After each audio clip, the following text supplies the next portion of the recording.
all of these people, they call themselves rationalists. These people are part of the destruction of the world. They're destroying the world. Why? Adam HaRishon,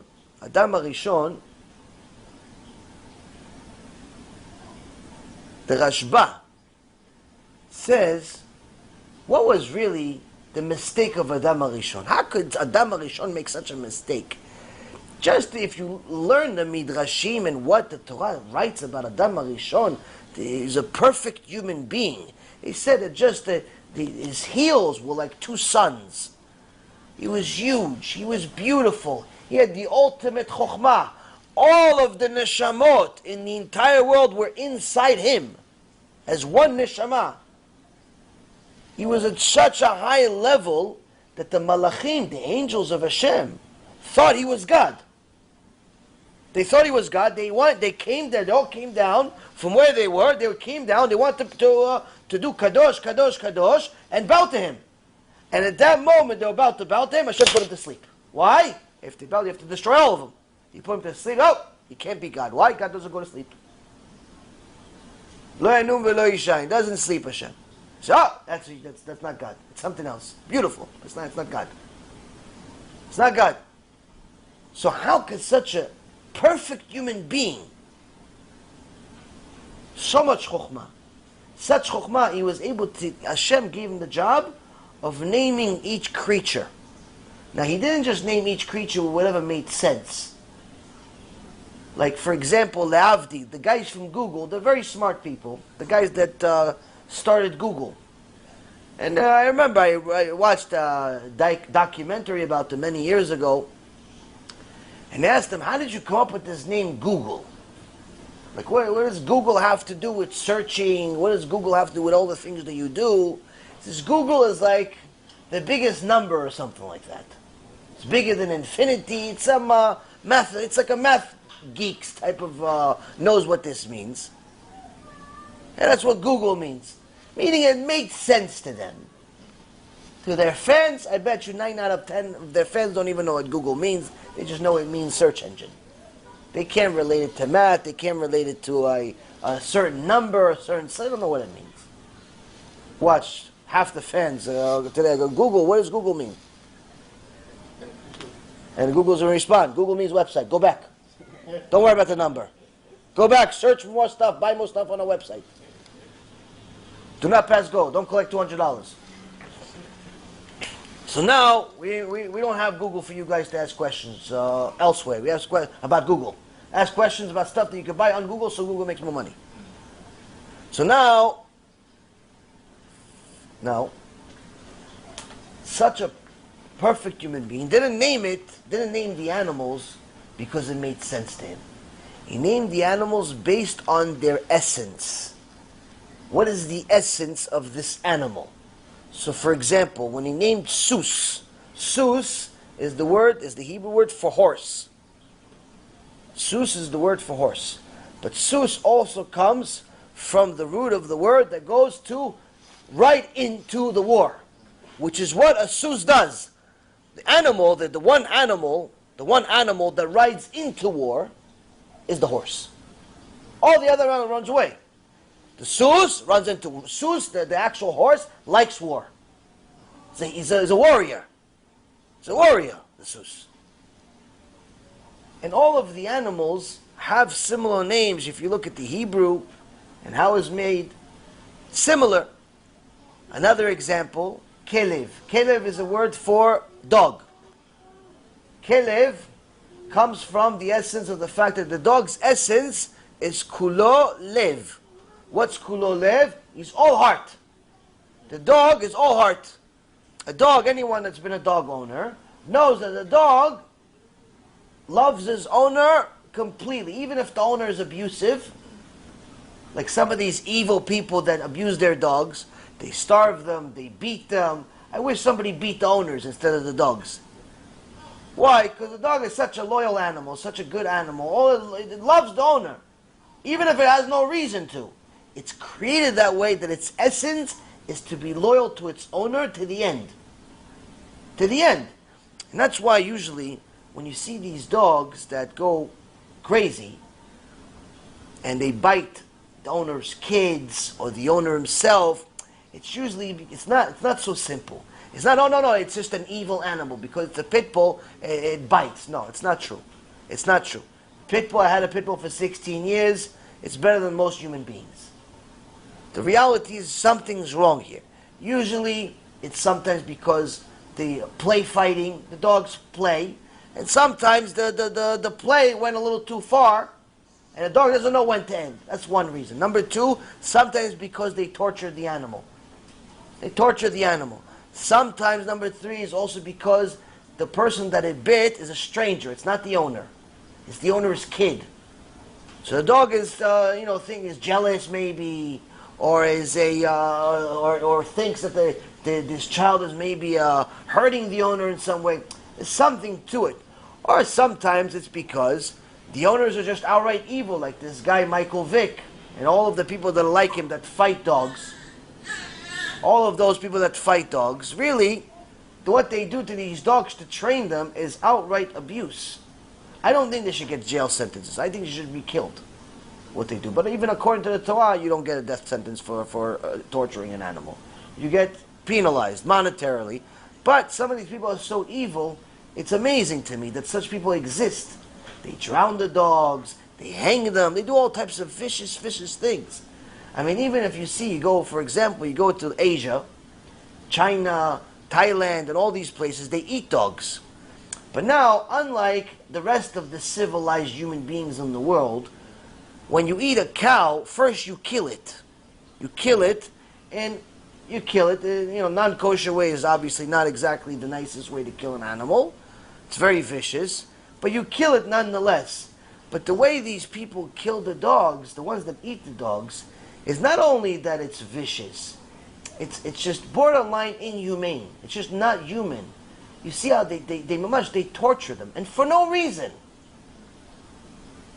Whatever, you have this strange diet that you have to eat anything that moves, anything that has 4 legs except the chair, anything that moves except the boat. You eat everything, fine, you want to eat everything, whatever, you're a goy, you're allowed to eat it. But why do you have to torture the animal, the poor animal, miskena? Why do you have to torture her? Hit her on the head, torture, why? Mamash, evil people. And that's why you see, when you say, Baruch shelo asani goy, when you say every day, thank God for not making me a goy, these are the things you have to think about, because what does it mean? The goy doesn't have Torah. He doesn't have Torah, so for him, it's much more difficult to become a decent human being. Much more difficult. You as a Jew, if you're not a human being, you're worse than the goy. Why? Because you have the instructions. So now, the dog is all heart, and Adam HaRishon called it kelev. It's all heart. It's loyal. And such is all the names that he named all of the animals and all of the creatures based on their essence. And we're talking about the names of Sfat HaKodesh, the holy language, not the modern language. Sometimes the modern language is not the same name as the holy language. Many times. Actually, it's the opposite. But anyway, Adam HaRishon had the ability to know the essence. Even though he was only alive for a few hours, he had the knowledge of the essence of every one of the creatures. He would look at the dog, he would know the essence of the dog. Everything about the dog. You look at the horse, the essence of the horse. The lion, essence of the lion, and so on and so forth. So how could such a creature, such a being, such a perfect human being make such a mistake? Hashem said there is one mitzvah. What's the mitzvah? Don't eat from the tree of life, tree of knowledge. Don't eat. That's it. Yeah, he gave him 6 other mitzvot, the first 6 of the 7 Noahide laws. Don't worship other gods, and so on. But one key to be on the good list, don't eat from the tree of knowledge. Don't eat from the tree of knowledge. What he goes into it. How? So the Rashba says a secret. What's the secret? The Rashba says, Adam HaRishon looked at his own essence. And he says, I am flesh and blood. Flesh and blood cannot continue forever. Cannot continue forever. That's a problem. Why? I want to thank HaShem Yitbarach by serving Him forever. I want to thank Him by serving Him forever. Now if I'm going to die, I can't do that.